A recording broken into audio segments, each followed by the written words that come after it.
আমরা যখন চিল্লাচিল্লি করতেছি যে আমাদেরকে বাঁচাও, ভাই কে কোথায় আছো, আমরা তো নামতে পারতেছি না, আমাদেরকে বাঁচাও, আমার ছেলেটাকে বাঁচাও, আমার খালাকে বাঁচাও, তখন ওরা সবাই উঠছে। উঠার পরে কইতেছে আপা আমরাও আছি, টেনশন করেন না, দেখি কি করা যায়, আমরা তো নামার কোনো ব্যবস্থা পাইতেছি না।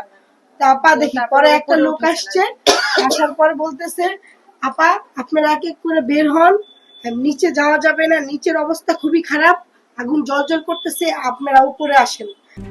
RICL TMX, যুগের পর যুগ স্থাপনা থাকে মজবুত।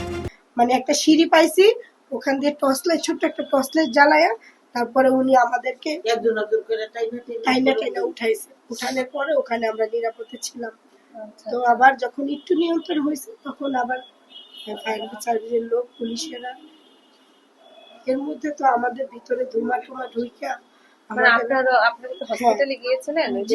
কিন্তু আমরা ওই নিচে পড়েছিলাম, মানে আমাদের রাস্তায় ছিলাম, আমাদের অবস্থা খুবই খারাপ, অবস্থা খারাপ হয়ে গেছে। এই বাচ্চাটা তো কুষ্টিয়ার বমি করছে, আমিও আমারও অ্যাজমা সমস্যা, আমিও মানে অবস্থা খারাপ। হ্যাঁ ধোয়া থেকে না হলে তো তারপরে তো পাঁচতলায় গন্ধ লাগছে আপা, গন্ধতে গন্ধ এমন বিশ্রী গন্ধ লাগছে আপা। যদি আর একটু সময় আমরা ওখানে থাকতাম, তাহলে তো আর বের হতে আমরা পারতাম 10 মিনিট ওখানে থাকলে আর হচ্ছে আমরা বের হতে পারতাম না। এই জন্য বলতেছি আল্লাহ আমাদেরকে নতুন জীবন দান করছে। তো আর কলকাতা কখনো এরকম সিচুয়েশন আমরা দেখিনি। তো আপনার সাথে যারা উপরে ছাদে উঠেছিল সবাই বাংলাদেশী? হ্যাঁ সবাই বাংলাদেশি, সবাই আমরা সেফ আছি। আর হচ্ছে যারা রুম বন্ধ করেছিল, মানে যারা তো মারা গেছেন তাই সেটা তো আমরা জানি, কিন্তু আহত কি এরকম আমরা কেউকে দেখি নাই। আমাদের অবস্থায় তো ভালো ছিল না।